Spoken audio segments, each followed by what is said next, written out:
Hello everyone, नमस्ते। मैं दीक्षा आप सभी का हमारे यूट्यूब चैनल सुभिक्षा में स्वागत करती हूँ and wish you a very happy new year. और मैं ऐसी कामना करती हूँ कि ये जो 2023 है ये हम सभी लोगों के लिए, आप सभी लोगों के लिए काफी मंगलमय हो।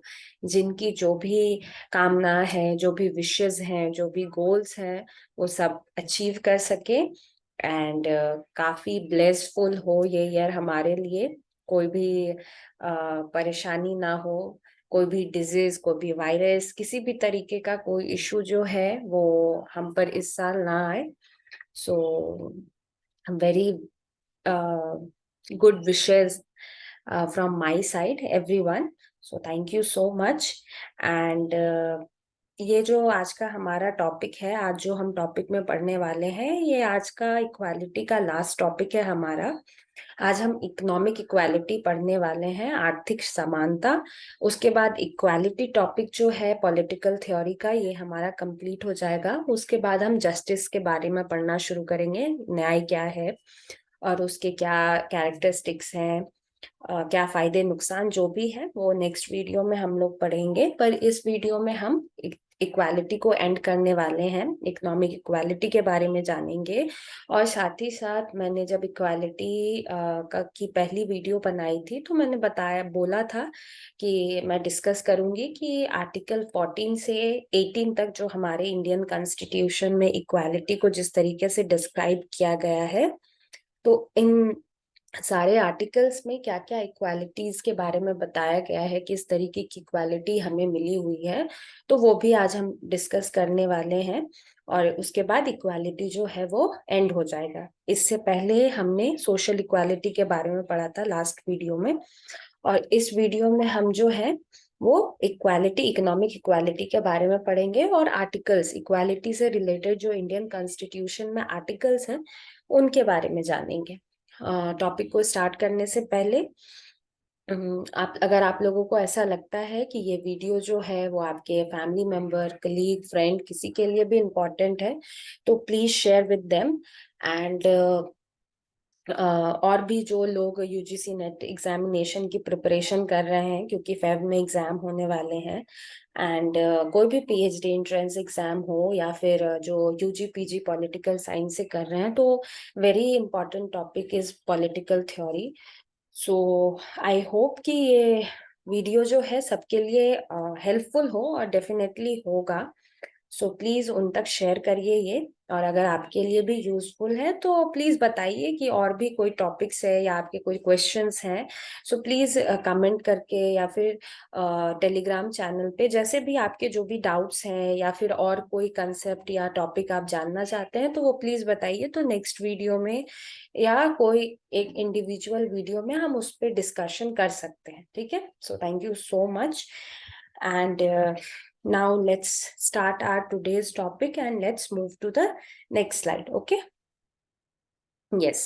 So आज का हमारा टॉपिक जो है वो क्या है? Economic equality. Economic equality means आर्थिक क्या समानता, आर्थिक समानता। तो आर्थिक समानता, क्योंकि हम पिछले 4-5 वीडियो से सिर्फ समानता के बारे में जान रहे हैं कि समानता क्या है।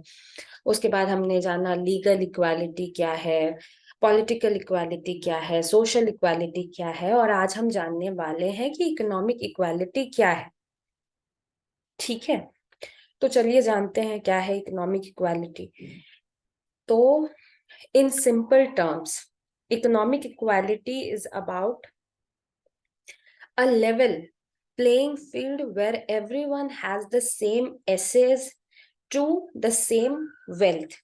क्या है कि अगर हम सिंपल या सरल शब्दों में बात करें, अगर हम काफी इजी वे में इकोनॉमिक इक्वालिटी के बारे में डिस्कशन करना चाहें या उसके बारे में जानना चाहें, तो क्या है इकोनॉमिक इक्वालिटी? जो है सामाजिक, सॉरी, आर्थिक समानता जो है वो क्या है? एक लेवल का, ठीक है, अब वो स्टेट लेवल है या नेशनल लेवल है या इंटरनेशनल लेवल है, नहीं पता, कुछ भी हो सकता है, किसी भी स्तर पे, किसी भी लेवल पे, एक बड़े से प्लेग्राउंड की तरह है, बड़े से एक मैदान की तरह है, जहां पे बहुत सारे खिलाड़ी हैं। बहुत सारे खिलाड़ी कहने का क्या मतलब है, जो भी कॉमन पीपल हैं या जो रॉयल पर्सन है, क्योंकि डेमोक्रेसी में तो सभी कॉमन पर्सन है। कुछ के पास उनके वो सत्ता में है, तो उनके पास कुछ पावर्स, ठीक है, लेकिन उसके लिए भी कुछ ना कुछ दायरे जो हैं, कुछ लिमिटेशंस जो हैं, वो क्या की गई हैं, फिक्स की गई हैं, राइट। तो एक बड़ा सा खेल का मैदान है, वो किसी भी स्तर का हो सकता है, ठीक है, बड़ा छोटा मीडियम या फिर स्टेट नेशनल इंटरनेशनल, हम जिस तरीके से भी उसको समझना चाहें उस तरीके का। और उसमें सब लोग जो है वो क्या है, खिलाड़ी है, ठीक है, खिलाड़ी हैं। और उनके पास जो है वो क्या होना चाहिए, उनके पास समान धन, ठीक है, समान धन, या फिर कह सकते हैं समान जो अपॉर्चुनिटी जो है, वो अवसर जो है, वो उनको मिलना चाहिए। ऐसा नहीं यहाँ कहा जा रहा है इकोनॉमिक इक्वालिटी का मतलब बिल्कुल भी हम लीगल या सोशल इक्वालिटी से उसको क्या कंपेयर नहीं कर सकते, ऐसा नहीं मान सकते कि वोट देने का अधिकार सबको है। तो सबको क्या है कि अगर कोई इंजीनियर है, डॉक्टर है, वो अगर करोड़ों में पैसे कमा रहे हैं, तो उनके पास इतना एफिशिएंट है ना, वो इतना एफर्ट लगा रहे हैं या लगा चुके हैं, उन्होंने बहुत मेहनत किया है। अब कोई लेबर एक्सपेक्ट करना शुरू कर दे कि जो पढ़े लिखे काफी हायर एजुकेशन के थ्रू पढ़ के उन्होंने जो भी अपने स्किल्स डेवलप किए हैं या पर्सनल डेवलपमेंट जो भी किए हैं, उसके वजह से उनको उतनी सैलरी मिल रही है, तो कोई लेबर भी उतना सैलरी एक्सपेक्ट करने लगे, नहीं, ये बात यहाँ पे नहीं है। यहाँ समानता का मतलब है कि सबको अपॉर्चुनिटीज जो है वो सेम मिलनी चाहिए, सबके काम का जितना वो वेल्थ डिजर्व करते हैं, वो सेम वेल्थ जो है वो उनको मिलना चाहिए, ठीक है, जो भी उनका ये है, जितना भी वो डिजर्व करते हैं एग्जैक्ट वे में, वो उनको मिलना चाहिए, और अपॉर्चुनिटी तो सिमिलर मिलनी ही मिलनी चाहिए, ठीक है।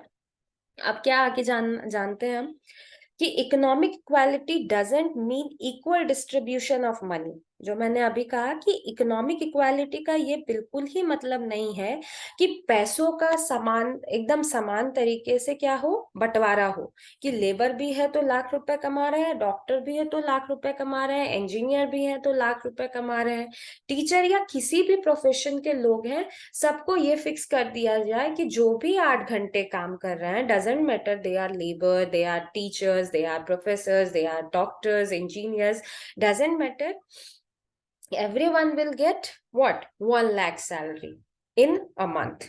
तो ये क्या होगा, यहाँ पे क्या हो जाएगा, स्किल्स, किसी कोई बहुत मेहनत करके लाख रुपए कमा रहा है और कोई पढ़ा लिखा नहीं है, उसको भी लाख रुपए मिल रहा है, तो ये क्या हुआ, वैल्यूज को क्या हो रहा है, रिस्पेक्ट नहीं दिया जा रहा है, या इतना मेहनत करने का कोई फायदा नहीं है। फिर सब लेबर बनना ही पसंद करेंगे क्योंकि पढ़ना नहीं है, कोई मेहनत नहीं करनी है, बस किसी फैक्ट्री में, किसी भी इंडस्ट्री में, किसी भी जगह चले जाना है, किसी भी कारखाने में, किसी भी जगह लेबर का काम शुरू कर देना है। ये तो पता ही है, लेबर बनेंगे तो भी 1 लाख रुपए मिलना है, डॉक्टर बनेंगे तो भी 1 लाख मिलना है, ऑक्यूपेशन कुछ भी हो, तो क्या करेंगे लोग, जो इजी वे होगा उसी को चुनेंगे, राइट। और जब सैलरी सेम हो जाएगी तो क्या करेंगे लोग, रिस्पेक्ट के लिए भी, रेप्यूटेशन भी उतना खास कुछ बचेगा नहीं, करेक्ट। तो इसीलिए इकोनॉमिक इक्वालिटी का ये बिल्कुल भी मतलब नहीं है कि इक्वल डिस्ट्रीब्यूशन हो पैसे का, ठीक है। Economic equality means every person should have equal chances to earn his livelihood. Economic equality का क्या मतलब है कि जो भी इंसान है, जो भी पर्सन सोसाइटी में एग्जिस्ट कर रहा है, संसार में एग्जिस्ट कर रहा है, किसी समाज में एग्जिस्ट कर रहा है, किसी ग्रुप ऑफ पीपल में एग्जिस्ट कर रहा है, या वो इंडिविजुअल है, डजेंट मैटर, कोई भी इंसान है, उसको इतना कमाने का अपॉर्चुनिटी तो देना ही चाहिए जिससे कि वो अपने डेली लाइफ सोर्सेज जो है, रिसोर्सेज जो है, उनको अर्न कर सके, खाना पीना या जो भी है, हम आए दिन देखते हैं या बहुत पहले से हम देखते हैं ना कि गवर्नमेंट हर साल ये देती है कि कितना कौन कौन सा पौष्टिक आहार जो है वो लोगों को लेना जरूरी है ताकि लोग स्वस्थ रह सकें। गांव के लोग कितना कैलोरीज गेन करते हैं, शहर के लोग कितना कैलोरीज उनको गेन करना चाहिए। ठीक, ये आपका क्वेश्चन है कि रूरल एरियाज पर पर्सन और अर्बन एरियाज पर पर्सन कितने कैलोरीज वो लोग गेन करते हैं पर डे। ठीक है, उनको करना है। ये हम जब इकोनॉमिक्स पढ़ते हैं और जब हम ये जानते हैं, ये 9th-10th के बुक में हमें पढ़ने के लिए मिल जाता है सोशल स्टडीज में, कि सरकार द्वारा निर्धारित कितना कैलोरीज जो है वो अर्बन पीपल्स के लिए है और रूरल पीपल्स के लिए है, दोनों के लिए अलग अलग है। तो ये आपका क्वेश्चन है और नेक्स्ट वीडियो में हम जानेंगे कि कितना कैलोरीज चाहिए, क्योंकि गांव के लोगों के लिए अलग है और शहर के लोगों के लिए अलग है। तो नेक्स्ट वीडियो में हम ये डिस्कस करेंगे, बट ये आपका आज का क्वेश्चन है। ठीक है, तो इतना मिलना चाहिए कि वो पौष्टिक आहार ले सके, उनके पास घर हो रहने के लिए। तो ये सारी चीज जो क्या है, कपड़े हो, फटे कपड़े नहीं, ठंड है तो ठंड के कपड़े हो, तो ये क्या है, दीज आर लिवलीहुड प्रोडक्ट्स, या जो हमारे डेली लाइफ प्रोडक्ट्स हैं वो है, करेक्ट।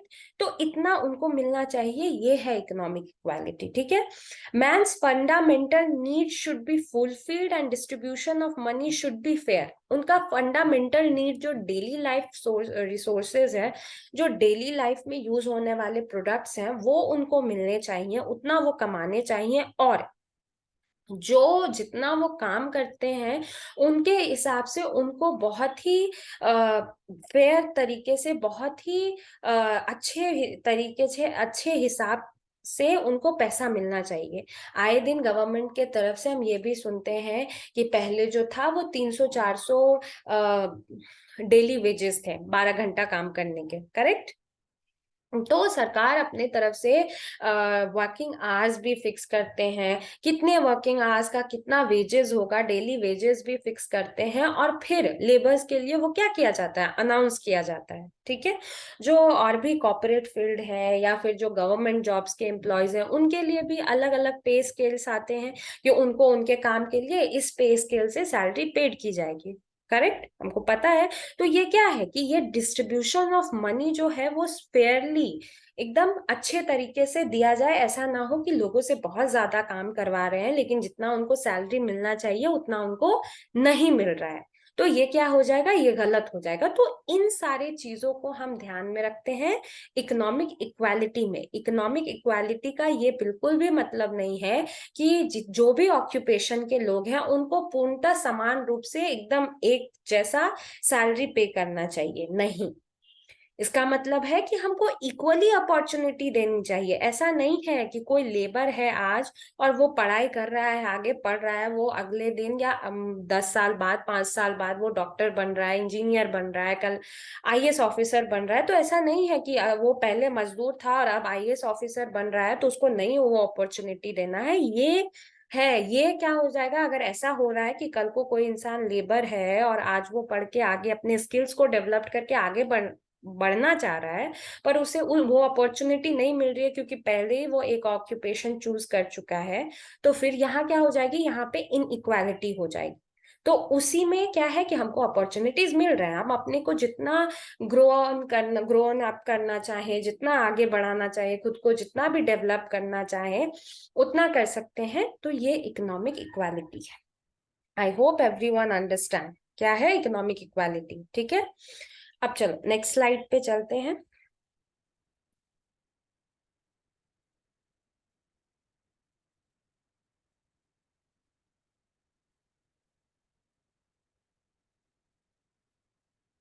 अब है different thoughts of economic equality.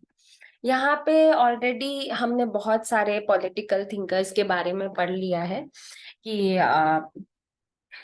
कौन थे वो, तो इसीलिए मैंने इंट्रोडक्शन जो पार्ट था वो इस वीडियो में नहीं ऐड किया है, क्योंकि रूसो, लास्की, इन लोगों के बारे में हम पहले से ही जानते हैं और मैंने भी अपने पुराने वीडियोस में इनके बारे में कि ये कौन है, क्या करते हैं, इनका बैकग्राउंड क्या है, ये किस कंट्री से बिलोंग करते हैं। क्योंकि समटाइम्स ऐसा होता है कि उनसे रिलेटेड बुक्स एंड ऑथर से क्वेश्चन पूछ लिए जाते हैं, तो इम्पोर्टेंट बुक्स भी मैंने मेंशन की है। और सम टाइम ऐसा भी होता है कि वो किस कंट्री से बिलोंग करते हैं या उनका फॉर्मल सिटीजनशिप कहाँ से है, तो ये भी पूछा जाता है एग्जाम्स में। तो ये भी मैंने बताया कि किनका कौन सा सिटीजन है। मैंने हर वीडियोस में लगभग बताया कि कौन कहाँ से बिलोंग करने वाले फिलोसोफर्स हैं, पॉलिटिकल थिंकर्स हैं। तो ये भी ध्यान में रखना, उसको भी रिकॉल करना जरूरी है। तो आज के वीडियो में मैंने इंट्रोडक्शन पार्ट हटा दिया है, सिर्फ उन्होंने क्या थॉट्स दिए हैं उसके बारे में हम चर्चा करेंगे, ठीक है। तो क्या है, सबसे पहले क्या है, रूसो, ठीक है। तो according to Rousseau, poor and rich are simultaneously dangerous for equality and the whole society. Rousseau के अनुसार क्या है, रूसो क्या कहते हैं कि गरीब और अमीर जो है वो क्या है, एक साथ है, ठीक है। गरीब और अमीर जो है वो क्या है, एक साथ है, और समानता और पूरे समाज के लिए ये दोनों खतरनाक है, ठीक है। क्या मानना है रूसो का कि गरीब और अमीर जो है वो दोनों इस सोसाइटी में रह रहे हैं एक साथ में। और जब हम समानता और समाज की बात करते हैं तो अमीर और गरीब जो है ये दोनों ही उस चीज के लिए क्या है, खतरनाक है। किसके लिए, समाज के लिए। अब वो ऐसा क्यों कह रहे हैं, तो मान लो हमारे यहाँ रिजर्वेशन है, राइट, जो और किस बेसिस पे है, तो कास्ट बेसिस पे है। अभी कुछ साल पहले जो है वो EWS, इकोनॉमिक वीकर सेक्शन करके जो है वो सवर्ण योजना लाया गया है, जिसमें कि जनरल जो अनरिजर्व्ड कोटा में आते थे लोग, जो जनरल कैटेगरी के लोग थे, उनको भी अगर उनका इकोनॉमिक स्टेटस कैसा है तो उनको अपना जो एनुअल उनका इनकम है उनके पेरेंट्स का, तो वो उनको दिखाना है, जिसपे सरकार जो है एक सर्टिफिकेट प्रोवाइड करती है, राइट। और उसको हम किसी भी एग्जाम्स में या जॉब्स में कहीं पे भी वो अप्लाई कर सकते हैं, जिससे कि हमको 10% रिजर्वेशन मिलता है। तो ये इकोनॉमिक वीकर सेक्शन जो है वो किसके लिए बना है, जो आर्थिक रूप से कमजोर है, और उनको 10% ही क्या मिलता है, रिजर्वेशन मिलता है, क्योंकि वो उसके हकदार है, ठीक है, ऐसा हम मानते हैं। लेकिन क्या हो, पर टोटल जो रिजर्वेशन हमारा प्रोसेस है वो किस पे है, कास्ट बेसिस पे है, राइट। यानी कि जो OBC ST SC है उनको क्या मिलता है, उनको इकोनॉमिक स्टेटस देख के नहीं, वो उनका कास्ट जो वो माइनॉरिटीज में है, ये हम कह सकते हैं, वो छोटे कास्ट के हैं ऐसा हम कहते हैं। तो उनको उस हिसाब से उनको क्या मिलता है, रिजर्वेशन मिलता है। अब डजेंट मैटर कि वो EWS सेक्शन में आते हैं या नहीं आते हैं, उनका कास्ट जो है वो SC SC SC ST OBC में आते हैं तो उनको रिजर्वेशन मिलता है, ठीक है। और इकोनॉमिकली 10% लोगों को 10% रिजर्वेशन मिलता है, उन लोगों को जो इकोनॉमिकली वीकर सेक्शन में आते हैं, राइट। तो 10% रिजर्वेशन ही इकोनॉमिक वीकर सेक्शन को दिया गया है। आइदर जो रिजर्वेशन है वो कास्ट बेसिस पे होता है। तो क्या हो जाता है कि बहुत सारे जो कास्ट बेसिस पे जो OBC है, ST SC है, वो भी काफी रिच है, और उनको फिर से रिजर्वेशन मिल रहा है, तो अमीर जो है वो अमीर होते जा रहा है। और बहुत सारे जनरल ऐसे लोग हैं जो कि क्या है, गरीब हैं, पर उनको फिर भी क्या हो रहा है, उनको उतना ज्यादा रिजर्वेशन नहीं मिल रहा है। इकोनॉमिक विगर सेक्शन के तहत भी उनको 10% ही मिल रहा है, कास्ट वाइज तो उनको कुछ मिल नहीं रहा है। सर्टिफिकेट भी, और वो भी अभी कुछ सालों से ये प्रोसेस शुरू हुआ है। सवर्ण योजना जो है, EWS प्रोसेस जो है, जो स्कीम है, जो पॉलिसी अभी कुछ सालों से आई है, और उसमें भी 10% ही रिजर्वेशन है, करेक्ट। तो क्या हो रहा है, जो गरीब है वो गरीब ही होते जा रहे हैं, जो अमीर है वो अमीर ही होते जा रहे हैं। तो इक्वालिटी जो ये जो है दोनों का एक साथ रहना जो है वो किसके लिए, वो इक्वालिटी और सोसाइटी दोनों के लिए ही काफी खतरनाक है, ऐसा किसका मानना है, रूसो का, ठीक है। गरीब क्योंकि गरीब ही होते जा रहे हैं, अमीर क्योंकि अमीर ही हो जाते जा रहे हैं। तो समाज जो है वो बहुत सारे स्टेटस में, ये स्टेट्स, जैसे हम फ्रेंच रेवोल्यूशन के समय पढ़ते हैं, समाज क्या था, पूरी सोसाइटी 3 स्टेट्स में बटी हुई थी। अभी भी क्या है, अभी भी रिच है, मिडिल क्लास लोग हैं, रिच पीपल है, मिडिल क्लास लोग हैं, लोअर मिडिल क्लास लोग हैं, कुछ बिलो पॉवर्टी लाइन है ना। तो क्या हो रहा है, अगर बिलो पॉवर्टी लाइन में ऐसा कहाँ लिखा है कि सिर्फ ओबीसी एसटी एससी लोग ही जो है वो बिलो पॉवर्टी लाइन है, जो जनरल कास्ट के लोग हैं वो बिलो पॉवर्टी लाइन नहीं है, ऐसा कहीं है? 10% रिजर्वेशन है, ठीक है, पॉलिसी अभी शुरू हुई है, पर बहुत पुराने समय से भी तो लोग हैं बिलो पॉवर्टी लाइन जिनको रिजर्वेशन नहीं मिला हुआ है, और वो कुछ मार्क्स से पीछे रह जाते हैं। तो क्या है, एक तबका जो है वो गरीब का गरीब होते जा रहा है, दूसरा तबका जो है वो अमीर का अमीर होते जा रहा है। तो ये दोनों जो है वो समाज के लिए समानता के लिए क्या है, खतरनाक है। करेक्ट।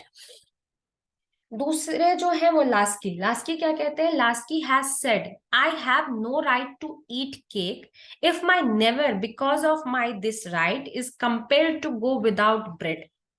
लास्की का कहना क्या है कि उनका केक खाने का कोई अधिकार नहीं। उन्होंने एक स्लोगन दिया है और ये इंपॉर्टेंट है कि ये पूछा जा सकता है कि किसने ये लाइंस कही है, ठीक है।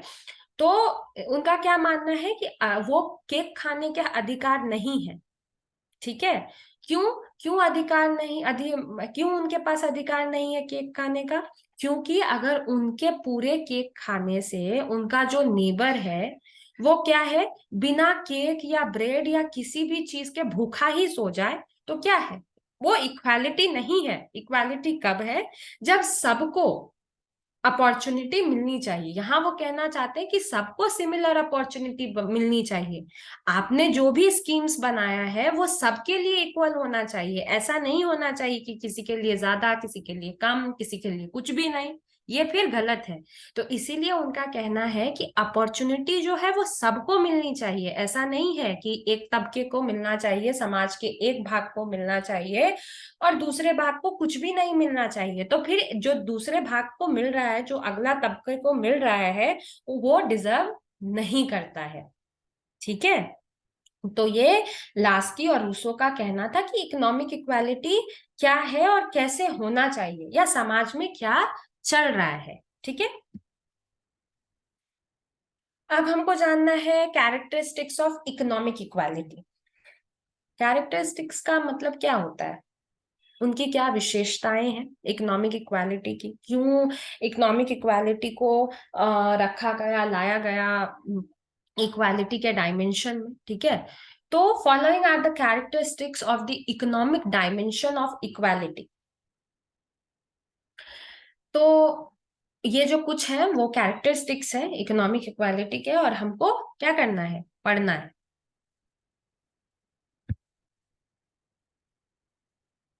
पहला क्या है, पहला है equal opportunities to earn livelihood, ठीक है, आजीविका कमाने के समान अवसर। यानी कि जो भी हम खाते पीते हैं या रहते हैं, या डेली लाइफ रिसोर्सेज जो हैं, उसको अर्न करने के लिए हमको समान अधिकार मिलना चाहिए, इक्वल अपॉर्चुनिटी हमको मिलनी चाहिए। क्या है, every citizen of the state should have equal and sufficient opportunities to earn his livelihood. The state in which there is widespread of employment in such a state, we cannot even think of economic equality. क्या है, राज्य के प्रत्येक नागरिक को अपनी आजीविका कमाने के समान और पर्याप्त अवसर मिलने चाहिए। यानी कि उसको उतने टाइम अपॉर्चुनिटीज भी मिलनी चाहिए, मतलब कम से कम इतनी बार तो मिलनी चाहिए कि एक ना एक बार वो उस अपॉर्चुनिटी को क्या कर ले, हासिल कर ही ले, उसको अपॉर्चुनिटी को वो किस पे कन्वर्ट कर ले, अपनी जो उसकी डेस्टिनी है उसमें वो कन्वर्ट कर ले, यानी कि उसको वो पा ले, उसको वो अर्न कर ले, ठीक है। इसीलिए हम देखते हैं ना कि हमारे जो कॉम्पिटिटिव एग्जाम है उसमें मल्टीपल अटेम्प्ट्स देने के हमारे पास चांसेस है, कि हम अगर सिविल सर्विसेज के एग्जाम्स दे रहे हैं तो उसमें भी हर उसमें भी ये है कि अपॉर्चुनिटीज जो है वो रिजर्वेशन कोटा के हिसाब से दी गई है, बट अपॉर्चुनिटीज तो है ना, जनरल को भी 6 बार है, जो ओबीसी एसटी है उनको उससे भी ज्यादा टाइम्स मिले हैं। हम और भी कोई एग्जाम्स देते हैं, जॉइंट एग्जाम, इंजीनियरिंग एग्जाम देते हैं, नीट एग्जाम देते हैं, यूजीसी नेट एग्जाम देते हैं, तो सब में नंबर ऑफ अटेम्प्ट्स तो कुछ फिक्स किए गए हैं। क्यों, क्योंकि हम मल्टीपल टाइम उस चीज के लिए क्या कर सके, कोशिश कर सके, ट्राई कर सके, और हम उसको क्या कर सके, हासिल कर सके। ठीक है, उसको हम क्या कर सके, उसको हम अचीव कर सके। इसीलिए हमारे पास तो ये क्या है, एक डायमेंशन है, एक कैरेक्टरिस्टिक है इकोनॉमिक इक्वालिटी का, कि सबको समान अवसर मिलना चाहिए अपने जीवन आजीविका को चलाने के लिए। आजीविका को चलाने के लिए जो भी कमाई चाहिए, उसको कमाने के लिए सबको इक्वल अपॉर्चुनिटी जो है वो मिलनी चाहिए। ठीक है, जिस राज्य में रोजगार का व्यापक प्रसार हो, ऐसे राज्य में हम आर्थिक समानता के बारे में सोच भी नहीं सकते। यानी कि जहां पे एम्प्लॉयमेंट के लिए ऐसा नहीं हो रहा है, ज्यादा फैलाव नहीं है, कोई ऐसा मतलब जहां पे इक्वालिटी नहीं दी जा रही है, सफिशिएंट अपॉर्चुनिटीज नहीं है, कोई अर्निंग सोर्सेज नहीं है, वहां पे इकोनॉमिक इक्वालिटी के बारे में सोचना उस स्टेट में वो क्या है, एकदम इम्पॉसिबल है, हम सोच ही नहीं सकते। ठीक है, दूसरा जो हमारा पॉइंट है वो क्या है, equal wages for the same job. यानी कि सेम जॉब, अगर दो लोग इंजीनियर हैं तो उनको क्या करना चाहिए, समान तनख्वाह देनी चाहिए। दो लोग डॉक्टर हैं तो उनको समान तनख्वाह देनी चाहिए। ठीक है, पर उसके भी कुछ बेसिस हैं। हम क्या देखते हैं, जो फ्रेशर होते हैं, जो फ्रेशर होते हैं वो जीरो से स्टार्ट करते हैं। जीरो से स्टार्ट करने का मतलब है कि उनकी सैलरी जो है वो एक्सपीरियंस्ड पर्सन से कम होती है। करेक्ट, लेकिन क्या होता है, समटाइम्स जब कंपनी हायर करती है, या फिर गवर्नमेंट जॉब में ऐसा नहीं होता है। गवर्नमेंट जॉब में क्या है कि सबकी सैलरी स्केल जो है वो फिक्स है। अगर 4 लोग आईएएस बन रहे हैं, 10 लोगों ने एग्जाम दिया, 4 लोगों का सिलेक्शन हुआ, तो पे स्केल चारों का सेम ही होगा। राइट, गवर्नमेंट जॉब में ऐसा है। जब हम डिपार्टमेंटल प्रमोशंस लेंगे या फिर हमारा जो पे स्केल है वो इंक्रीज होगा गवर्नमेंट के तरफ से, ऐसे आता है ना 7th पे स्केल, 8th पे स्केल, 11th पे स्केल, लाइक दैट, तो वो अगर गवर्नमेंट बढ़ाते जा रही है, किस हिसाब से आपको पे स्केल दे रही है, तो उस हिसाब से, या हम डिपार्टमेंटल प्रमोशन एग्जाम्स दे के कर रहे हैं, तो फिर हमारा सैलरी इंक्रीज होगा। तो फिर जिसने प्रमोशन नहीं लिया तो क्या है कि उसको उसका सैलरी जो हाइक मिलता है वो नहीं बढ़ेगा। और अगर सरकार की तरफ से कुछ बढ़ा है तो सबका कुछ ना कुछ बढ़ेगा, इक्वली बढ़ेगा। अगर मेरा 1 लाख तनख्वाह है तो दूसरे को भी 1 लाख तनख्वाह मिल रहा है, और सरकार की तरफ से कुछ बढ़ गया, उसका 1.5 लाख हो गया, तो मेरा भी 1.5 लाख हो जाएगा, इक्वली बढ़ेगा पे स्केल। करेक्ट, यानी कि पूरे ऑर्गेनाइजेशन का ही पे स्केल इंक्रीज हो जाएगा।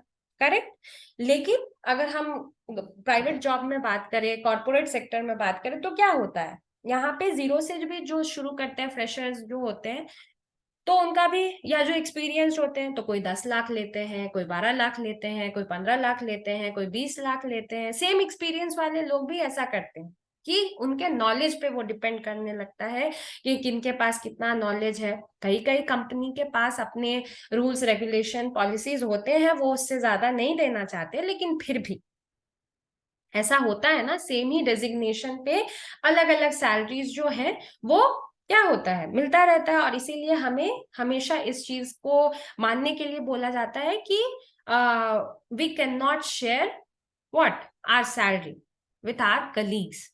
क्योंकि ऐसा हो सकता है कि हमें अगर 10 लाख रुपए मिल रहा है तो मेरे कलीग को 12 लाख रुपए मिल रहे हो, या हमें 12 लाख मिल रहा है तो मेरे कलीग को 8 लाख रुपए मिल रहे हैं। काम हम उतने ही घंटे कर रहे हैं, वही काम दोनों कर रहे हैं, लेकिन सैलरी जो है वो दोनों के डिफरेंट है। तो ऐसा होना क्या है, वो गलत है। ठीक है, यहाँ पे है क्या डिस्क्रिप्शन में कि without making any discrimination whether he is a man or woman should be given equal wages for the same job. Besides this, no discrimination should be made among the people on the basis of the caste, color, creed, religion or sex, etc. It will create the feeling of self respect among the people. Discrimination किसी भी तरीके से करना गलत है, चाहे वो किसी भी कास्ट का है, कलर का है, क्रीड का है, रिलीजन का है, सेक्स का है, मतलब नहीं है। काफी लोग क्या करते हैं, सेक्स के हिसाब से भी, यानी कि जेंडर क्या है उसके हिसाब से भी क्या करते हैं, डिस्क्रिमिनेशन करते हैं। फीमेल्स हैं तो उनको कम सैलरी मिल रही है, मेल्स हैं तो उनको ज्यादा सैलरी मिल रहे हैं। सेलिब्रिटीज जो है, हम देखते हैं ना बॉलीवुड में जो सेलिब्रिटीज हैं, जो हीरोइंस होती हैं, उनको हीरो के कंपैरिजन में कम क्या मिलता है, जो उनके चार्जेस होते हैं, जो वो फीस लेते हैं, हीरोज के ज्यादा होते हैं, हीरोइंस के कम होते हैं। हम ये देखते हैं ना, जानते हैं, हमने सुन रखा है। तो क्यों ये क्या हो गया कि जेंडर के हिसाब से डिस्क्रिमिनेशन यहाँ पे कर दिया गया, जो कि ये गलत है। क्योंकि यहाँ पे लोग जो है, क्योंकि मेहनत तो दोनों साथ ही में कर रहे हैं, राइट। जो भी doctor, engineer, administrative officers, it means IAS, IPS, IFS, जो भी है, जिन्होंने भी सिविल सर्विसेज एग्जाम्स पास किए हैं, तो मेहनत तो सबने बराबर करी है ना। इसमें तो किसी ने नहीं देखा कि वो लड़का है तो वो ज्यादा मेहनत कर रहा है, वो लड़की है तो वो कम मेहनत कर रही है, ऐसा तो नहीं है ना। सब समान मेहनत करके आगे बढ़े हैं, समान, सबके पास इक्वल अपॉर्चुनिटीज थी, करेक्ट। तो अगर ऐसे इस तरीके का डिस्क्रिमिनेशन, इस तरह की पार्शलिटी, भेदभाव हम करने लगेंगे इन बिहाव्स पे, तो क्या हो जाएगा कि यहाँ पे सेल्फ रिस्पेक्ट की बात आ जाएगी। लोग उसको क्या करने लगेंगे, अपने क्या सेल्फ रिस्पेक्ट पे, सेल्फ ईगो पे वो हावी होने लगेगा। लोगों का सेल्फ कॉन्फिडेंस जो है वो लूज होने लगेगा, राइट। तो ये कैरेक्टरिस्टिक है किसका, इकोनॉमिक इक्वालिटी का। दो और, पहला, तीसरा क्या है, fulfilment of basic need. Fulfilment of basic need क्या है कि मूलभूत आवश्यकताओं की पूर्ति, जो चीज जरूरी है, जो लिवलीहुड के लिए, जो भी हम रहते हैं, हमारी आजीविका के लिए जो भी चीजें महत्वपूर्ण है, करेक्ट। तो वो जो है हमारी बेसिक रिक्वायरमेंट्स है, यानी कि वो तो चाहिए ही, उसके बिना तो हम कुछ भी नहीं कर सकते। हमारे पास बहुत सारे ज्वेलरीज नहीं है, ऑर्नामेंट्स नहीं है, कोई प्रॉपर्टी नहीं है, बैंक बैलेंस नहीं है, कोई भी सेविंग्स नहीं है, कुछ भी नहीं है, वो ठीक है, इन फ्यूचर हमें उससे परेशानी हो सकती है, करेक्ट। कोई भी हमने किसी भी इन्वेस्टमेंट में इन्वेस्ट नहीं किया, किसी म्यूचुअल फंड में नहीं लगाया, कोई भी और एफडी नहीं कराई, कुछ भी नहीं कराया, वो सब बात की चीज है। These are not basic requirements, these are not basic needs. ये सब डेली लाइफ के रिसोर्सेज नहीं है। अगर हम ये सब चीज करके रखेंगे तो इन फ्यूचर हमारे काम आ सकता है, हमारे बच्चों के काम आ सकता है, जो हमारे नेक्स्ट जनरेशन होंगे उनके काम आ सकता है, राइट। लेकिन बेसिक रिक्वायरमेंट के लिए क्या चाहिए हमको, खाना, कपड़ा और घर, या रोटी, कपड़ा और घर, या रोटी, कपड़ा, मकान, ऐसा है ना, रोटी, कपड़ा, मकान, ऐसा करके हमने सुना है, ये स्लोगन भी है। तो food, cloth and shelter are the basic need of every individual, and for the establishment of economic equality, fulfillment of these basic necessities is necessary। खाना, कपड़ा और मकान, ये जो है वो बेसिक नीड्स है किसी भी इंडिविजुअल के लिए। और ये क्या करते हैं, ये इकोनॉमिक इक्वालिटी को इस्टेब्लिशमेंट करते हैं। अगर इस जो ये हमारी बेसिक नीड्स है ये बहुत ज्यादा जरूरी है, तो अगर हम इन सारी जरूरतों को, चीजों को फुलफिल करते हैं, आवश्यकताओं की पूर्ति आवश्यक रूप से करते हैं, तो ये क्या स्थापित करता है, ये समाज में इकोनॉमिक इक्वालिटी यानी आर्थिक समानता को स्थापित करता है, ठीक है। In a society where some people may have to sleep on empty stomach and under open sky without any roof on their head, we cannot think of economic equality in such a society. Therefore, it is the responsibility of every state to fulfill these basic needs of individual। अगर समाज में किसी भी जगह किसी भी इंसान के साथ वो ऐसा हो रहा है कि वो भूखे पेट सो जा रहा है, अगर उस वो बिना खुली आसमान के नीचे वो सो रहा है, बिना किसी छत के, तो वहां पे हम इकोनॉमिक इक्वालिटी के बारे में सोच ही नहीं सकते। इसीलिए जो भी राज्य सरकार है या सेंट्रल गवर्नमेंट है, या जो भी जिसके अंदर भी ये ऐसा कोई भी सिचुएशन आ रहा है, हमारे जो गवर्नमेंट है, क्योंकि हमारे यहाँ डेमोक्रेटिक रूल है ना, तो स्टेट गवर्नमेंट है या लोकल सेल्फ गवर्नमेंट है, एक चेन बना हुआ है, राइट। हमको पता है कि फेडरल सिस्टम हमारे यहाँ चलता है, तो वो चेन में जो भी काम कर रहे हैं, जिसके अंडर भी ये सिचुएशन आ रहा है, वो लोकल सेल्फ गवर्नमेंट हो या स्टेट गवर्नमेंट हो या सेंट्रल गवर्नमेंट हो, उसको इस चीज का देख रेख करना होगा कि ये बेसिक नीड्स जो है वो हर इंडिविजुअल को मिलना ही क्या चाहिए, मिलना ही मिलना चाहिए। इस चीज का ध्यान रखना काफी इंपॉर्टेंट है, राइट।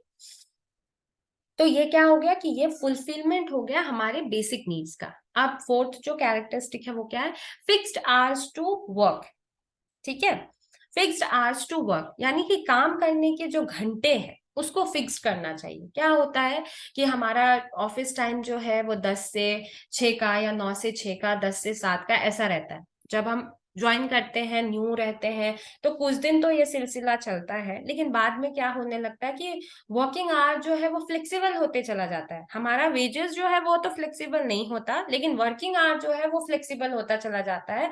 फ्लेक्सिबल सिर्फ कंपनी वालों के तरफ से होता जाता है, जो एम्प्लॉय है उसके साथ कोई फ्लेक्सिबिलिटी नहीं है, बल्कि उसका टाइम, पर्सनल टाइम जो है वो भी कंपनी वाले जो क्या करते हैं वो ले लेते हैं। हमारे पास खुद का कोई टाइम नहीं बचता, right.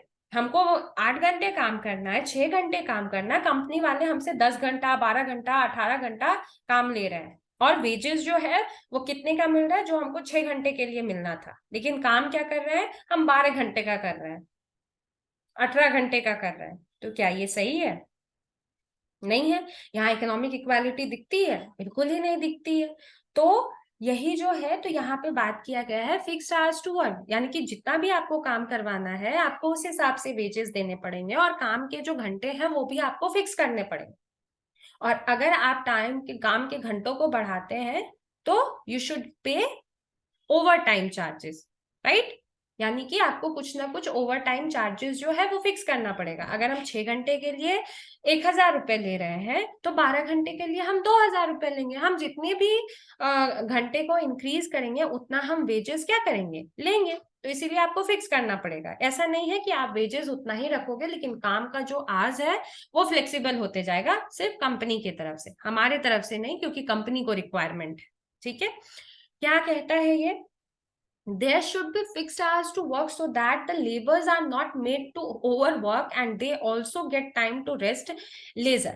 To meet this purpose, the provision like fixed working hours, holidays, extra work, bonus, etc. should be made by the law, as it will save the laborers of their exploitation by the factory owners.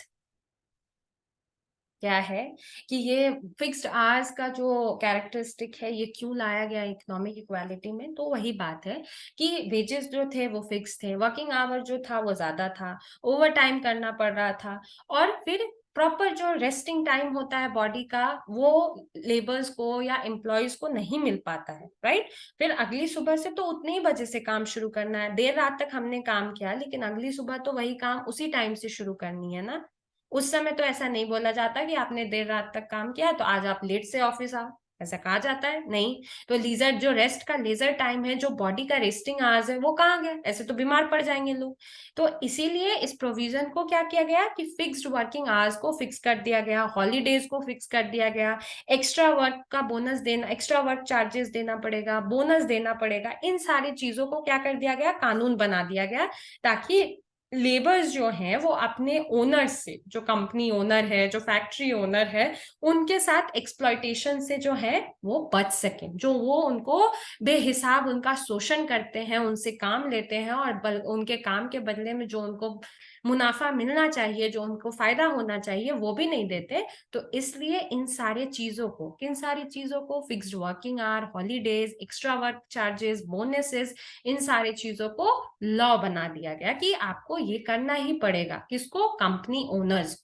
ठीक है, तो इसीलिए ये जो था ये characteristic था। तो आई होप कि आप लोगों को समझ में आ गया होगा कि इकोनॉमिक इक्वालिटी क्या थी और उसके कैरेक्टरिस्टिक्स, यानी कि हमने इक्वालिटी को कंप्लीट कर लिया।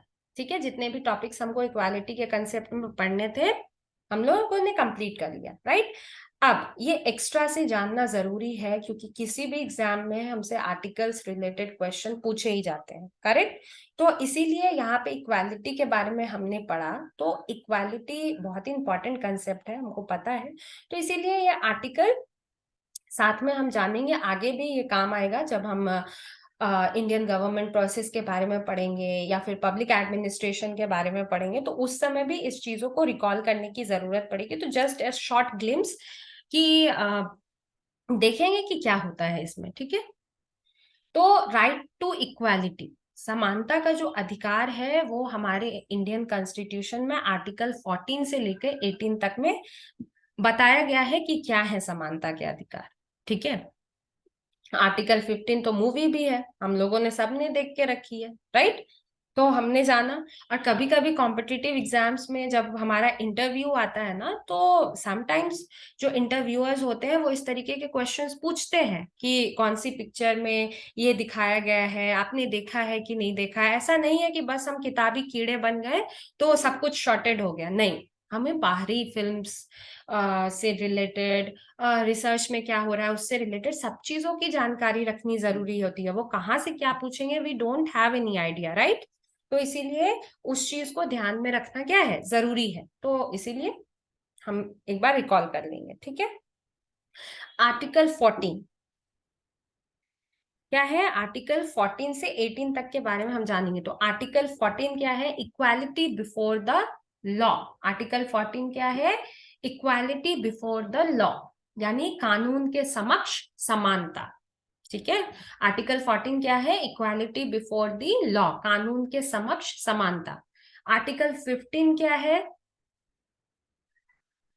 आर्टिकल 15 क्या है, आर्टिकल 15 है प्रोहिबिशन ऑफ डिस्क्रिमिनेशन, यानी भेदभाव का निषेध, यानी भेदभाव को बंद करना, उसका बहिष्कार करना। प्रोहिबिटेड या प्रोहिबिशन का मतलब होता है बहिष्कार, ठीक है। डिस्क्रिमिनेशन को क्या करना, बहिष्कार करना या निषेध करना, ठीक है। आर्टिकल 16 क्या है, equality of opportunity in matters of public employment, सार्वजनिक रोजगार के मामलों में अवसर की समानता। हमने अभी इकोनॉमिक इक्वालिटी में बात करी ना, इक्वल अपॉर्चुनिटीज के बारे में, वही है ये आर्टिकल 16, ठीक है। आर्टिकल 17 क्या है, अबॉलिशन ऑफ अनटचेबिलिटी, यानी कि अस्पृश्यता का उन्मूलन, यानी कि जो भी हम कास्ट वाइज या फिर यही कास्ट वाइज करते हैं या रिलीजन वाइज करते हैं या जेंडर वाइज भी करते हैं, छुआछूत जो शुरू हो जाता है हमारे बीच में, तो इस चीज को क्या करना, उसका खत्म करना, उसको जड़ से हटाना, उसका उन्मूलन करना, करेक्ट। और आर्टिकल 18 क्या है, अबोलिशन ऑफ टाइटल्स, उपाधियों का अंत करना, ठीक है, उपाधियों का अंत करना। हम वन बाय वन देखेंगे कि क्या बताना चाहता है। ये तो हमने जाना कि क्या किस तरीके से क्या क्या लिखा गया है आर्टिकल 14 में, 15 में, 16 में, 17 में और 18 में, क्या बताने की कोशिश की जा रही है, ठीक है। अब हम जानेंगे कि आर्टिकल 14 में क्या बताया गया है, थोड़े से एक्सप्लेनेशन देंगे हम।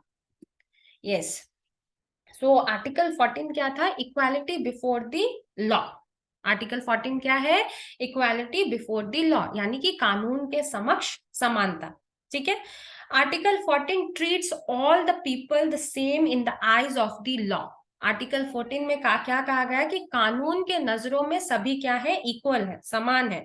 कोई भी बड़ा, कोई भी छोटा, कोई भी नाटा, कोई भी बौना, कुछ भी नहीं है, ठीक है। क्या है, सब इक्वल है, कोई काले गोरे गोरे या स्त्री पुरुष या फिर वो हिंदू है, वो मुस्लिम है, वो सिख है, ईसाई है, ऐसा कुछ भी नहीं। ब्राह्मण, क्षत्रिय, वैश्य, शूद्र, ऐसा कोई भी नहीं है। All are equal, all people are equal, right. Article 14 में क्या है कि कानून के समक्ष जो भी लोग हैं वो समान है, चाहे वो किसी भी caste, creed, race, gender, sex, किसी से भी बिलोंग करते हैं, डजेंट मैटर, ठीक है। अब वन बाय वन हम जानते हैं। This provision state that all citizens will be treated equally before the law।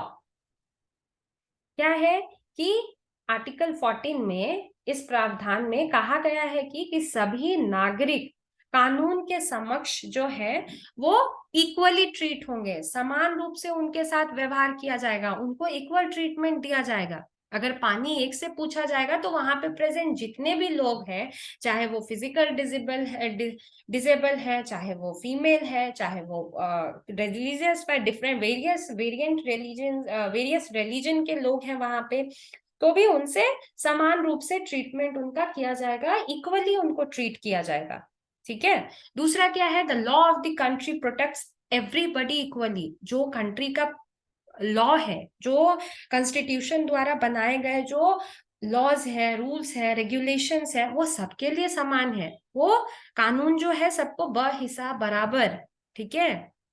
यानी इक्वली सबको क्या करेगा, सबको एक जैसा ट्रीट करेगा, ठीक है।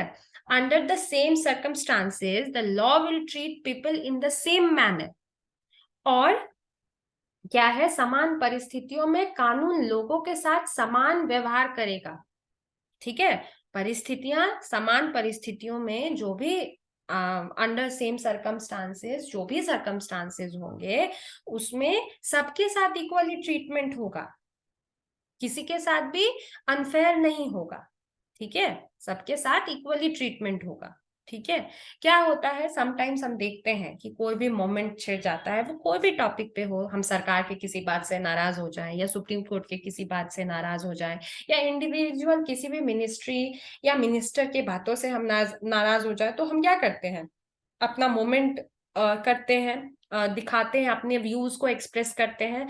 तो क्या होता है उस समय, अगर आउट ऑफ कंट्रोल सिचुएशन चला जाता है तो क्या हो जाता है, लाठीचार्ज शुरू हो जाती है। तो ऐसा देखा जाता है कि वो नेता का बेटा है, वो नेता है, क्योंकि बहुत सारे समय में ऐसा होता है ना, सपोर्ट करते हैं लोग, बहुत सारे लोग अपोजिशन वाले भी सपोर्ट करते हैं। तो जब पुलिस मारना शुरू करती है तो सबको मारती है ना, सर्कमस्टांसेस कुछ भी हो, इक्वली ट्रीटमेंट होना है सबका। तो मारती है तो एक तरफ से सबको मारना शुरू करती है। उस समय ये नहीं जस्टिफाई करने लगती, ये नहीं चुनने लगती कि कौन जो है वो एमएलए है, कौन जो है वो एमपी है, कौन जो है वो कॉमन पीपल है। नहीं, अगर आप उसमें शामिल हो, आपकी वजह से भीड़ बढ़ रही है, आप उस बात को उकसा रहे हो, उसके वजह से ये प्रॉब्लम्स क्रिएट हो रही हैं या वो आउट ऑफ कंट्रोल हो गई है, तो सब मार खाएंगे उस समय, जो भी वहां पे प्रेजेंट है, राइट। तो यही है, कोई भी सर्कमस्टांसेस हो, उस समय जो भी ट्रीटमेंट करने की जरूरत पड़ेगी उसी तरीके से सारे लोगों को ट्रीटमेंट किया जाएगा। क्यों? क्योंकि आर्टिकल 14 जो इंडियन कॉन्स्टिट्यूशन का है, उसका मानना क्या है कि कानून के सामने सभी जो है वो क्या है, इक्वल है, राइट। सो आई होप कि everyone understand what is article 14 and let's move to the next slide. या it's article 15, prohibition of discrimination, यानी कि भेदभाव को क्या करो, बहिष्कार करो, बहिष्कृत करो, निषेध करो, हटाओ, यानी कि किसी के साथ भी भेदभाव नहीं करना है। The article prohibits discrimination in any manner, क्या है कि ये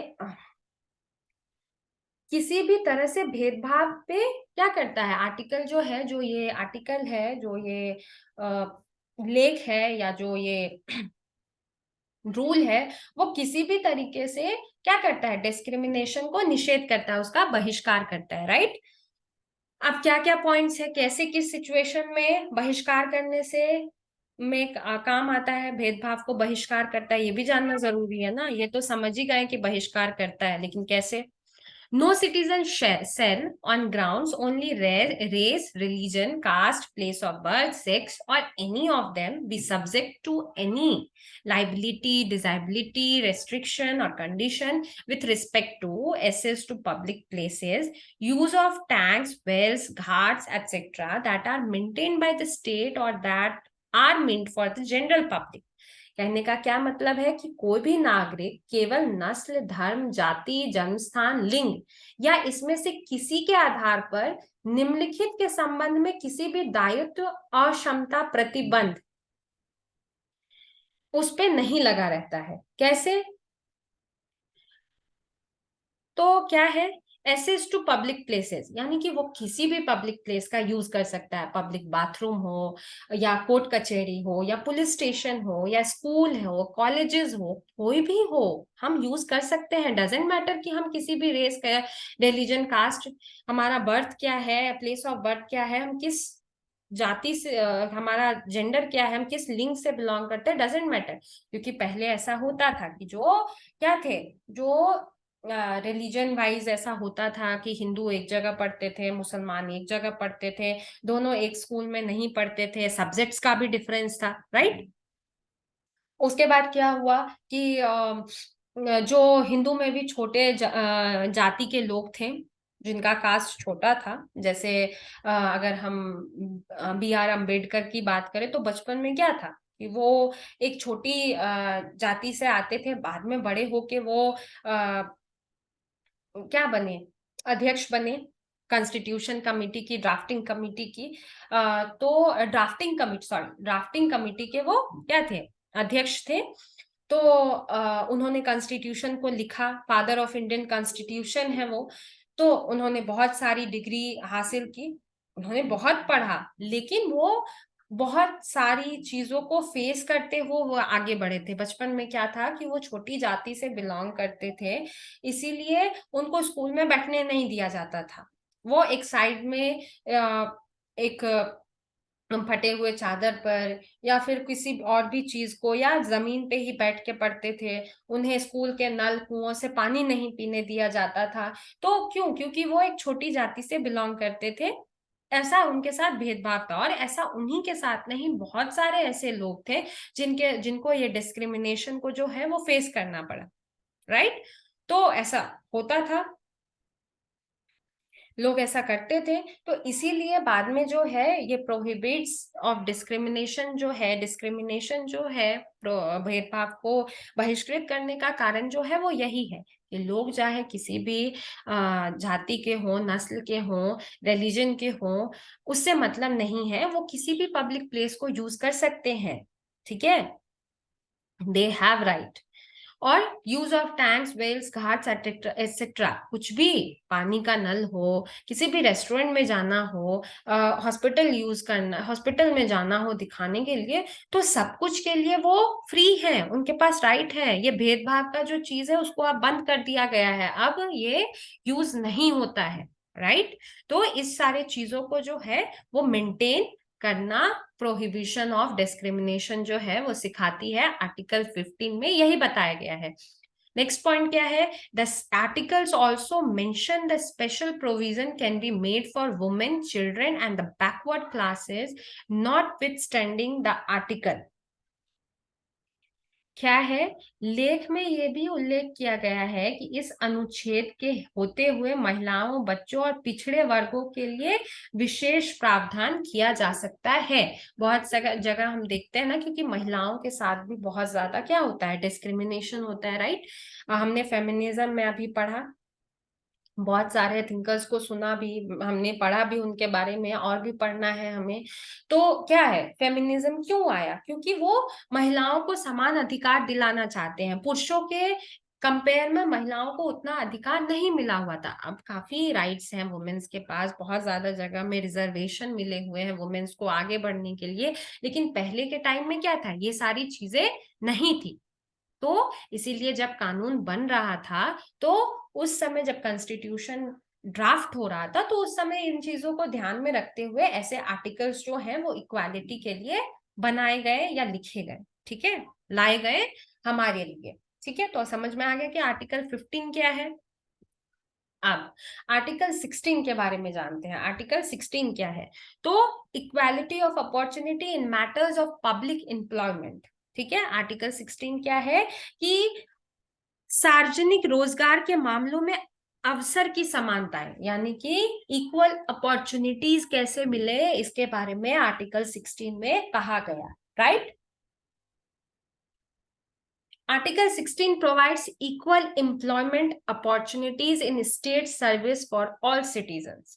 आर्टिकल 15 में क्या बताया गया, सॉरी, आर्टिकल 16 में क्या बताया गया कि अनुच्छेद 16 जो है वो सभी नागरिकों के लिए राज्य सेवा में रोजगार के समान अवसर प्रदान करता है। ठीक है, no citizen shall be discriminated against in matters of public employment or appointment on the grounds of race, religion, caste, sex, place of birth, descent और रेसिडेंस। ठीक है, यानी कि सार्वजनिक रोजगार के मामलों में या किसी भी नागरिक के साथ भेदभाव नहीं किया जाएगा। न जाति, धर्म, लिंग, जन्म स्थान, वंश के आधार पे किसी भी तरीके का कोई भी नियुक्ति नहीं होगा। किस हिसाब से नियुक्ति होगा, कैसे अपॉर्चुनिटी मिलेगी? हमारे पास जितना टैलेंट है, हम जितने अपने टैलेंट का यूज करेंगे, जितने अपने इंटेलिजेंस का यूज करेंगे, अगर वो अपॉर्चुनिटी मिल रही है, उसके जो भी ये है कट ऑफ्स है, जो भी क्वालिफिकेशन नंबर्स है, वो हम, अगर हम उसके लिए एलिजिबल हैं, वो हम फुलफिल कर रहे हैं, इट मीन्स हमें वो मिलेगा, we will get that. Right? लेकिन अगर उस चीज को हम फुलफिल नहीं कर रहे हैं, हम उतने टैलेंटेड नहीं है, क्योंकि जाहिर सी बात है ना, हर इंसान सेम चीज के लिए नहीं बना रहता है, राइट। सबका अपना अपना एक ऑक्यूपेशन होता है, सब अलग अलग ऑक्यूपेशंस के लिए बने होते हैं, करेक्ट। तो अगर हम जो भी ऑक्यूपेशन को चुन रहे हैं, अगर वो हमारे लिए सही नहीं है, हम उसके लिए प्रिपरेशन ही नहीं कर रहे हैं, मेहनत ही नहीं कर रहे हैं, तो वो हमें कहाँ से मिलेगा। तो सिर्फ इंटेलिजेंस और टैलेंट बेसिस पे हमारा क्या हो सकता है, हम डिस्क्वालीफाई कर सकते हैं। ना कि इसके लिए डिस्क्वालीफाई कर जाएंगे कि हम किसी भी नस्ल से हैं, जाति से हैं, या धर्म से है, या हमारा जेंडर क्या है, या हम किस स्थान पे जन्मे हैं, या हम किस वंश वंश से बिलोंग करते हैं। इसके लिए हमें डिस्क्वालीफाई नहीं किया जा सकता है, ये हमारे कॉन्स्टिट्यूशन में आर्टिकल 16 के अंदर ये लिखा हुआ है, ठीक है। नेक्स्ट पॉइंट क्या है, एक्सपेक्टेशन, हाँ, exceptions to this can be made for providing special provisions for the backward classes. क्या है कि पिछड़ों के लिए विशेष प्रावधान प्रदान करने के लिए इसका अपवाद बनाया जा सकता है। पिछड़े जो बैकवर्ड क्लासेस के जो लोग हैं, जो पिछड़े ओबीसी हैं या एससी एसटी हैं, तो उनके लिए रिजर्वेशन लगाया ही गया है। तो ये क्या है, उनके लिए एक स्पेशल प्रोविजन है, क्योंकि जब आजाद हुआ देश तो उस समय उनको इतना एक्सप्लॉइट किया जा चुका था, वो इतने नीचे दब गए थे बिल्कुल, कि अब उनकी स्थिति जो है उतनी दयनीय नहीं है। कुछ हर कास्ट के लोगों की बात करें या हर रिलीजन के लोगों में कुछ ऐसे लोग हैं जो कि इकोनॉमिकली काफी वीक हैं, ठीक है। लेकिन अभी जो बैकवर्ड क्लासेस के जो लोग हैं, उनकी स्थिति, जब देश आजाद हुआ था, जब पटिशन हुआ, तो उस समय उनकी स्थिति जो थी वो काफी दयनीय थी, और उस स्थिति को ठीक करने के लिए जो है वो रिजर्वेशन लाया गया था, राइट। हम लोगों ने पढ़ा हुआ है ये चीज, और ग्रेजुएशन से पढ़ते आ रहे हैं, जिन लोगों का 11th-12th में भी आर्ट्स होगा उन्होंने भी पढ़ा होगा इस चीज को, कि सिर्फ उनके दयनीय स्थिति को ठीक करने के लिए उनको रिजर्वेशन दी गई थी, राइट। लेकिन अब उनकी स्थिति ठीक हो चुकी है, लेकिन फिर भी ये एक वोट बैंक का सोर्स है, तो अभी तक ये कॉन्स्टिट्यूशन में चला जा रहा है। वैसे ये सिर्फ 10 सालों के लिए बनाया गया था, ये 10 वर्षीय योजना के तहत ही लाया गया था कि 10 साल तक उनको ये अपॉर्चुनिटी मिलेगी, ये रिजर्वेशन कोटा जो है चलेगा, क्योंकि 10 सालों में लोगों के जो वहां पे इंटेलिजेंट पर्सन थे, जिन्होंने, जो ड्राफ्टिंग कमिटी के मेंबर्स थे, जो कॉन्स्टिट्यूशन कमिटी के मेंबर्स थे, उनको ऐसा लगा कि 10 साल ये अपॉर्चुनिटी देने से जो दयनीय स्थिति है वो क्या हो जाएगी, ठीक हो जाएगी, तो बाद में इस रिजर्वेशन थिंग को, कोटा को खत्म कर दिया जाएगा। लेकिन बाद में क्या हुआ, ये बढ़ता ही चला गया। पहले तो सिर्फ अब तो क्या है कि स्टेट वाइज भी रिजर्वेशन मिलते हैं। स्टेट वाइज जो कास्ट जिस तरह से हैं, जो माइनॉरिटीज में, जो मेजोरिटीज में है, वो अपने हिसाब से क्या कर रहे हैं, डिमांड्स कर रहे हैं। आए दिन हम देखते हैं ना, राजस्थान में, हरियाणा में, सब जगह क्या हो रहा है कि सब अपने अपने कास्ट के हिसाब से क्या कर रहे हैं, डिमांड कर रहे हैं रिजर्वेशन के लिए, राइट। पर ये जो रिजर्वेशन एग्जैक्ट जो आया था, वो इसलिए आया था कि उस समय जब आजादी हुई थी देश की, उस समय जो पिछड़े लोग थे, जो ओबीसी क्लास के लोग थे, जो एसटी बैकवर्ड क्लासेस के लोग थे, जो ओबीसी थे, एससी एसटी थे, उनकी स्थिति जो थी वो काफी दयनीय थी हर तरीके से। अगर हम एकेडमिक्स की बात करें तो भी, अगर हम इकोनॉमिकली बात करें तो भी, सामाजिक तौर पे बात करें तो भी, तो वो काफी दयनीय स्थिति से जूझ रहे थे। इसीलिए उनको ठीक करने के लिए रिजर्वेशन आया था। बाद में ये वोट बैंक का एक पॉलिसी बन गया, इसलिए अभी तक ये खत्म नहीं हुआ है बिल्कुल, कि डे बाय डे वो इंक्रीज ही होते जा रहा है। This is another thing, right. पर आया क्यों, ये हम लोगों ने जान लिया आर्टिकल 16 में इसको क्यों मेंशन किया गया, ठीक है। तो I hope everyone understood article 16। Now 17, article 17, जो आर्टिकल 17 है वो क्या है, एबॉलिशन ऑफ अनटचेबिलिटी, छुआछूत जो है उसका उन्मूलन करना, राइट। आर्टिकल 17 जो क्या है, अनुच्छेद 17 जो क्या है, प्रोहिबिट्स करता है किसको, प्रैक्टिस ऑफ अनटचेबिलिटी, राइट। पहले के लोग जो थे वो क्या थे, कास्टिज्म को लेके, जातिवाद को लेके क्या करते थे, जो ब्राह्मण थे, जो क्षत्रिय थे, वो क्या करते थे, जो छोटे लोग हैं, जो ओबीसी हैं, एसटी एससी हैं, उनके यहाँ पानी नहीं पीते थे, उनका छुआ हुआ पानी नहीं पीते थे, राइट। और जो जिस नदी से, कुएं से, पंप से वो पानी पीते थे, उससे उनको पानी नहीं पीने देते थे। क्यों, उनका मानना क्या था कि उनके पीने से वो नल जो है, वो कुआं जो है, वो तालाब जो है, या जो भी है, वो उससे क्या हो जाता है, छुआछूत, मतलब उससे वो अशुद्ध हो जाता है, ऐसा उनका मानना था। इसीलिए ये जो था वो हमारे सोसाइटी में जो था ये चीज बहुत प्रैक्टिस में थी, लोग बहुत ज्यादा अनटचेबिलिटी ये करते थे। अगर हम महिलाओं की बात करें तो हम लोगों को पता है this is very natural thing, ये बायोलॉजिकल प्रोसेस है, जो हमारा मंथली प्रॉब्लम जो है, जो पीरियड्स आते हैं, राइट। लेकिन पुराने जमाने में क्या होता कि महिलाओं को उस समय भी अशुद्ध माना जाता था, वो हर चीजों से दूर रहती थी, वो पूजा नहीं कर सकती, वो किचन में नहीं जा सकती, वो साथ में लोगों के बैठ नहीं सकती। तो ये क्या है, ये बायोलॉजिकल इश्यूज हैं, ये हमारे बॉडी का एक मूवमेंट है, ठीक है, एक प्रोसेस है। जैसे हम सांस लेते हैं वो भी एक प्रोसेस है, हम खाना खाते हैं वो भी एक प्रोसेस है, राइट। वैसे ही फीमेल्स के लिए वो भी एक प्रोसेस है, राइट। लेकिन उनके साथ क्या किया जाता था, उस 5 दिनों में उनके साथ काफी छुआछूत थी ना। अभी भी बहुत सारे लोग हैं जो उस चीज को मानते हैं, करेक्ट। लेकिन क्या था, ऐसा हम मानते हैं कि बहुत पुराने टाइम से लिखा जा रहा था, तो पुराने टाइम से ये चीज था कि उस समय जो चीजें हैं, उस समय आराम की जरूरत थी, इसीलिए उनको उन सारे चीजों को करने के लिए रोक दिया जाता था। लेकिन बाद में क्या हुआ, बाद में उसके वजह से महिलाओं को अशुद्ध समझा जाने लगा, उनके साथ छुआछूत का व्यवहार होने लगा, करेक्ट। ये इस परसेप्शन से किसी ने देखा ही नहीं कि उस समय में उनको आराम की जरूरत है, इस वजह से इन सारे चीजों से उनको रोका जाने लगा था।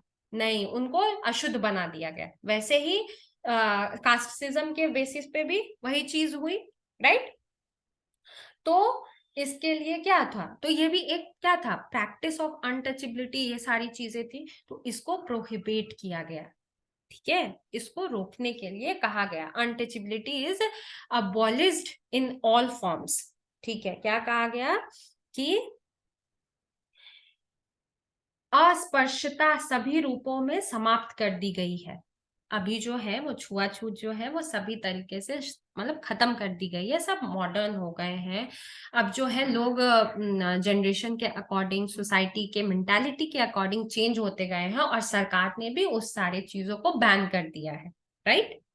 अगर ऐसा कुछ होता है तो उस पे क्या हो जाता है, चार्जेस लग जाते हैं, फाइन्स लग जाते हैं, केसेस हो जाते हैं, ऐसा कानूनी तौर पे ये जो है अनटचेबिलिटी जो है वो गलत है, ठीक है। दूसरा क्या है, any disability arising out of untouchability is made an offence. अस्पृश्यता जो है क्या है, अस्पृश्यता से उत्पन्न होने वाली किसी भी विकलांगता को अपराध बनाया जा सकता है।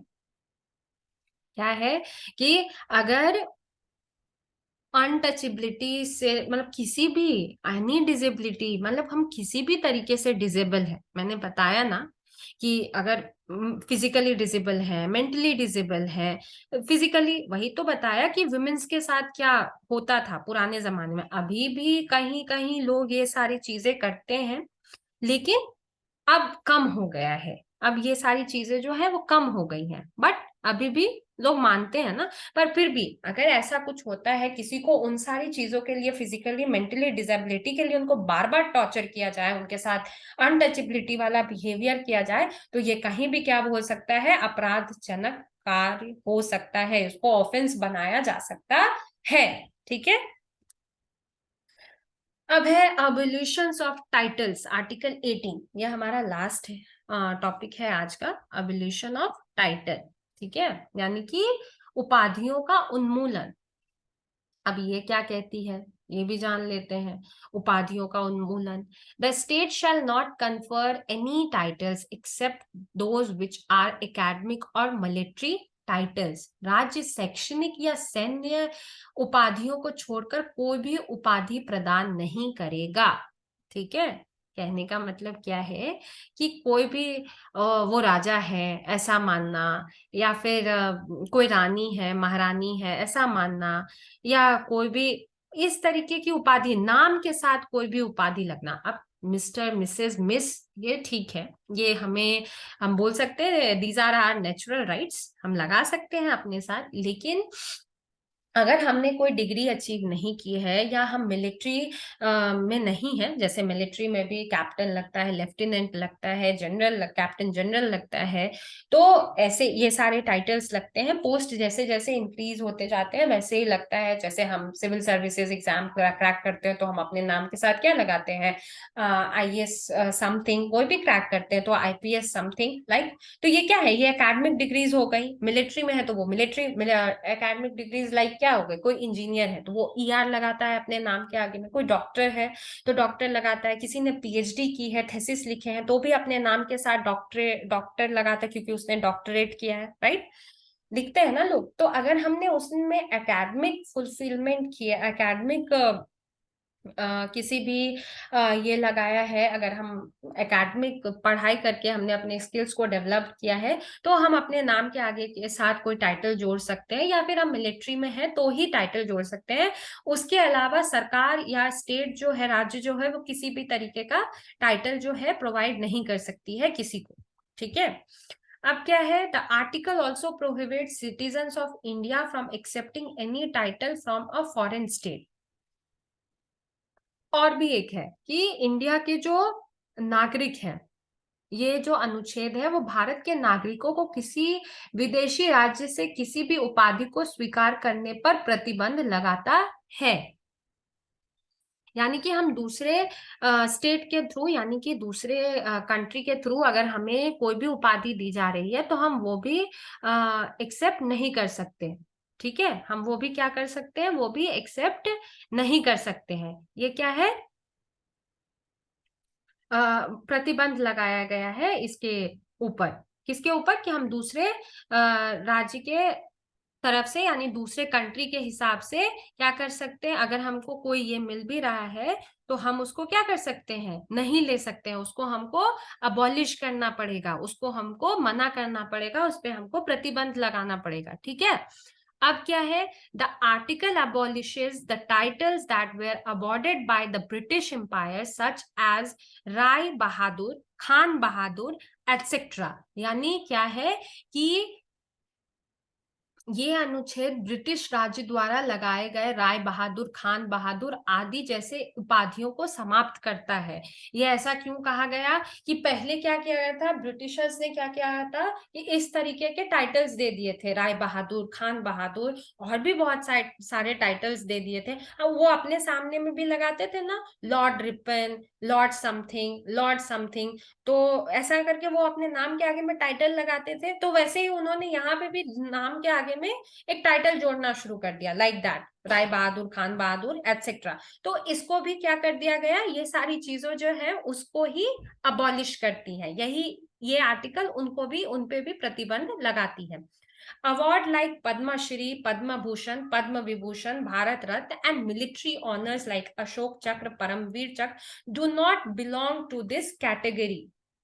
क्या है कि पद्मश्री, पद्म भूषण, पद्म विभूषण, भारत रत्न जैसे पुरस्कार और फौजी मतलब मिलिट्री ऑनर्स जो है, अशोक चक्र, परमवीर चक्र जैसे सम्मान जो है, वो इस श्रेणी में नहीं आते। यानी कि ऐसा जो टाइटल जिसको मिला हुआ है, क्योंकि बहुत सारे खेल जगत में भी लोगों को ऐसे टाइटल्स मिलते हैं, जिसने सोशल वर्क्स किए हैं उनको भी ऐसे टाइटल्स मिलते हैं। तो इस सारे, अगर कोई किसी काम को करके, एग्जैक्टली चीज है ना, जो स्पोर्ट्स में है वो एकेडमिक्स से तो आगे नहीं बढ़ सकते ना। जो सोशल वर्क जो करते हैं, हजार ऐसे लोग हैं जो अनपढ़ हैं।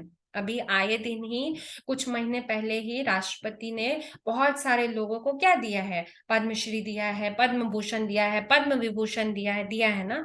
तो वो सोशल वर्कर्स थे, भारत रत्न भी मिला है बहुत सारे लोगों को। वो अनपढ़ थे, उन्होंने पेड़ लगाए थे, अनाथ बच्चों को पाले थे। वो किसी एकेडमिक्स में तो नहीं आता ना, वो मिलिट्री में भी नहीं थे, पर उनको अवार्ड देना तो जरूरी था ना, क्योंकि वो डिजर्व करते थे। तो अब उनके नाम में ये जुड़ गया है और वो एकेडमिक या मिलिट्री में से नहीं आए हुए हैं, तो ऐसा नहीं है कि उनका टाइटल जो है वो अबॉलिश्ड कर दिया जाएगा। क्यों, क्योंकि ये उस कैटेगरी में नहीं आता है। उन्होंने कैसे अचीव किया है, अपने सेक्रीफाइसेस से, अपनी तपस्या से, अपने त्याग से उन्होंने इस सारी चीजों को अचीव किया है। इसीलिए इन सारी चीजों को अबॉलिशन ऑफ टाइटल्स यानी आर्टिकल 18 से जो है वो क्या कर दिया गया है, अलग कर दिया गया है।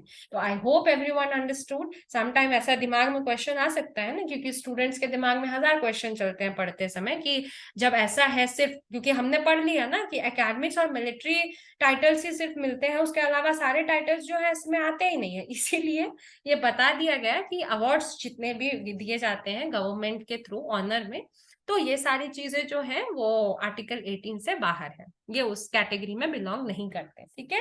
So I hope everyone understood economic equality and different articles of equality or right to equality. So next question का सॉरी नेक्स्ट वीडियो का क्वेश्चन, इस वीडियो का क्वेश्चन हम लोग नेक्स्ट वीडियो में डिस्कस करेंगे, और नेक्स्ट वीडियो में हम लोग जस्टिस के बारे में पढ़ने वाले हैं। सो इस वीडियो में इक्वालिटी खत्म हो गया। So thank you so much.